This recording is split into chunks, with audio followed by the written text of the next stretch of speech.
thanks so much for joining us today. Hey, it's Father's Day. Tell all those dads, grandpas, and dad-like figures, happy Father's Day today. We're gonna get right back into our lessons on learning that we can help change the world. And today we're looking at changing the world by helping one another. I can't wait to share the Bible story with you, but let's stand on up, high five a friend, and let's worship together first.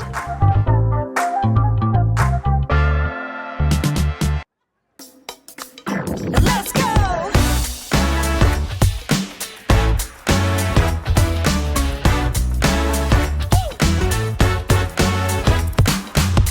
I'm stepping out to a world so bright, ready to discover how to shine your light. Jesus, you're everything, my best friend. I'm gonna celebrate your love that never ends. Hey! Teach me and show me how to love like you do, so I can live it out, live it out.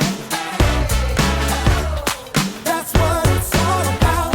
I can live it out, live it out. That's what it's all about. Live it out.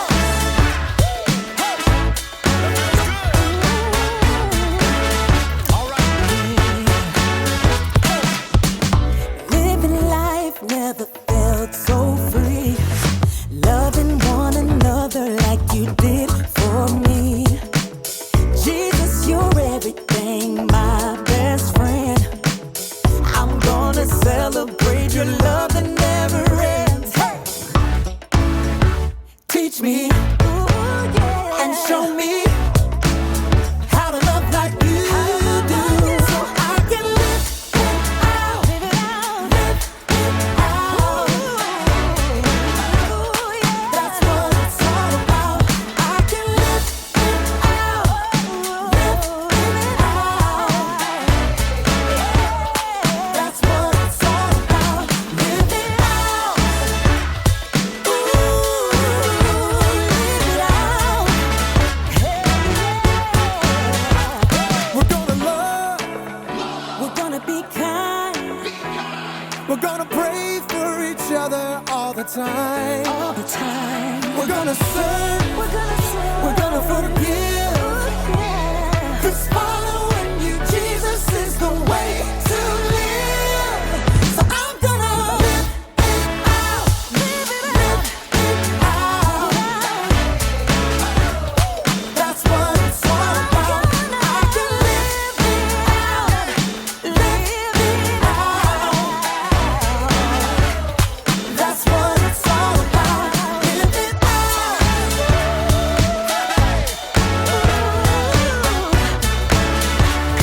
It's time to live it out, live it out.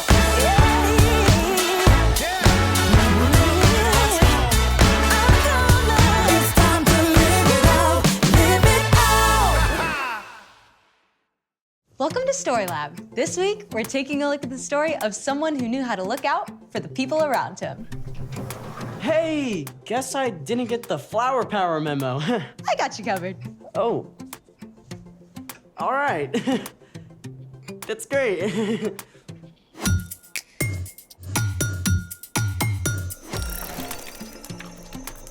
Hey, I'm Skylar. And I'm Sebastian. All summer, we're talking about what it looks like to live like Jesus. Also, we're setting up awesome activities for STEAM Camp. Science, technology, engineering, art, math. Go STEAM Campers! Rolls off the tongue. Yeah, not really. Okay, so what are we setting up today? We are gonna go flower power. On it. We can use this fine flour to power some chocolate chip cookies, a cake, or even some scones. Not that kind of flower. Okay. We got sunflowers, mangolds. Closer, but still no. Then how are we flower powering? How about a thermal-powered flower? That's a tongue twister. Sure. Let's make it. Today, we're making a thermal-powered flower. Step 1, cut out a flower and a leaf using a template like this. You can get a grown-up to help you draw the template or find one online. You wanna know what they call me? The Picasso of arts and crafts. On to step 2. Carefully fold each of your flower petals so they form a fan shape, like this. All right, step 3. Take a plastic drinking straw and cut it down to 3 inches long. Boom. Then cut down a wooden skewer to 4 inches. Now, I think you'll want to use these. For sure. You got it. And there it goes. Step 4. Take the straw and wrap around clay or Play-Doh around the base so that it can stand upright.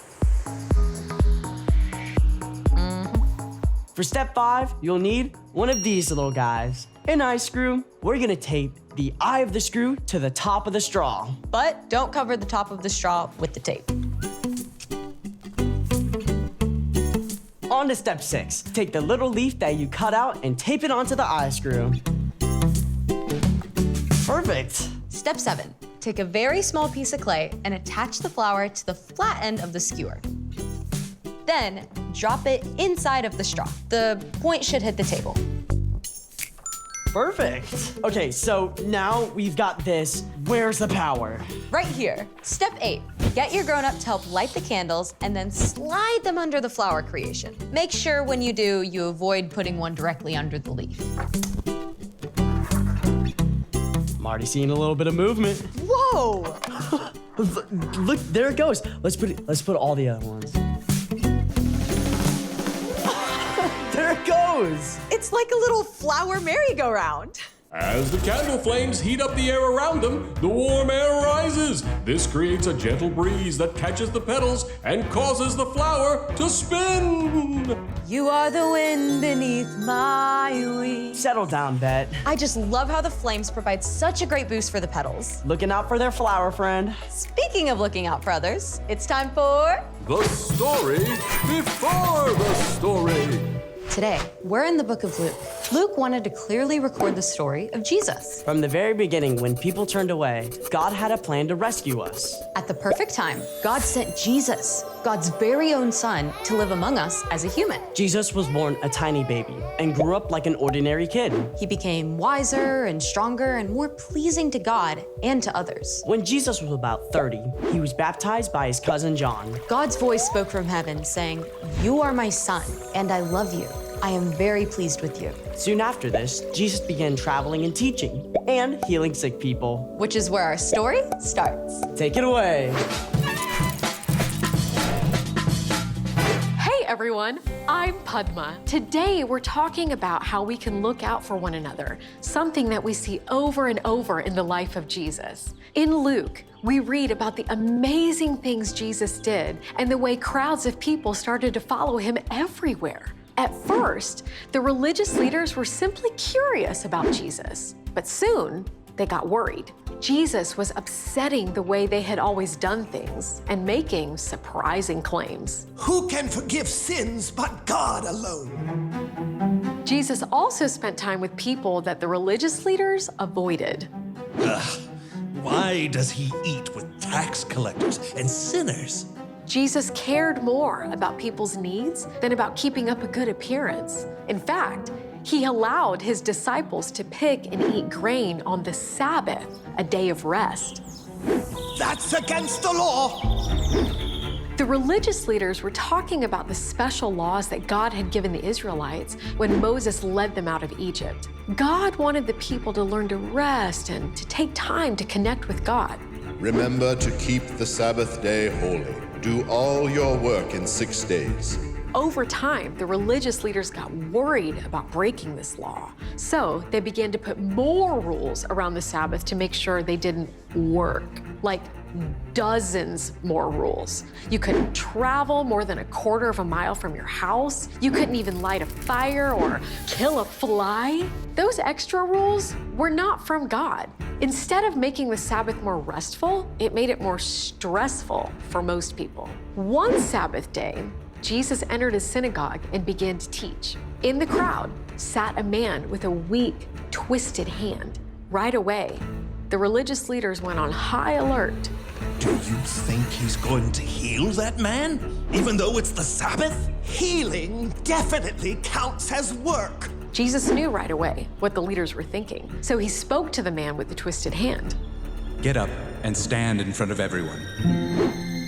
You can imagine, this man was excited and nervous. But he got up and stood there as everyone stared. Then Jesus confronted the religious leaders. What does the law say we should do on the Sabbath day? Should we do good or should we do evil? Should we save life or should we destroy it? Nobody dared answer. So Jesus spoke to the man with the twisted hand. Stretch out your hand. The man reached out. Everyone could see his hand had become completely whole and good as new. Amazing, am I right? But the religious leaders did not celebrate with the man who had been made whole. Instead, they got super angry.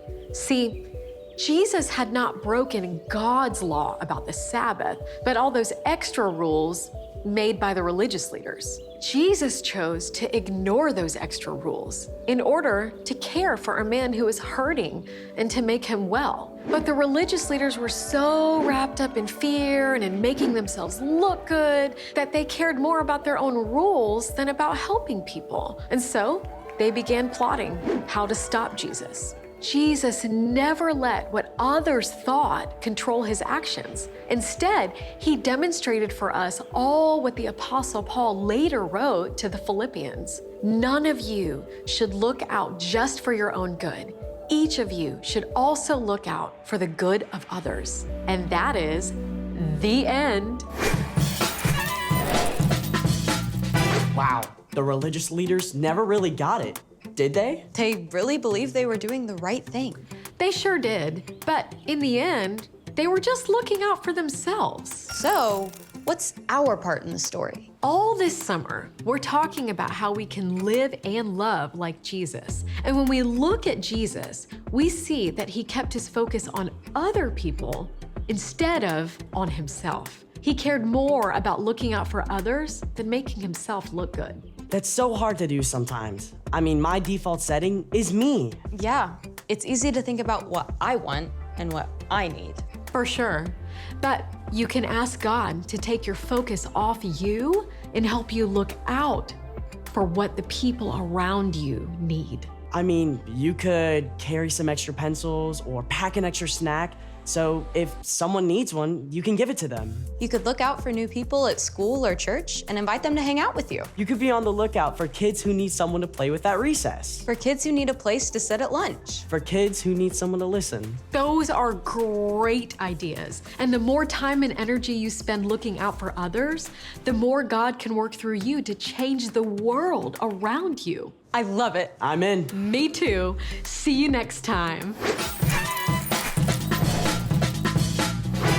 So here's the thing. Look out for one another. Your family. Your friends. Your classmates. Your neighbor. Because then they can say, you are the wind beneath my eyes. I'd rather see it than hear it. Who doesn't need a little flower power in their day? Thanks for joining us in the Story Lab. See you next time. Think we can make it go faster with a little more candles? Oh, you're on.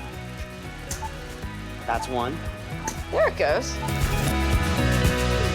Thanks so much for joining us, friends. We can't wait to catch you next week for more fun.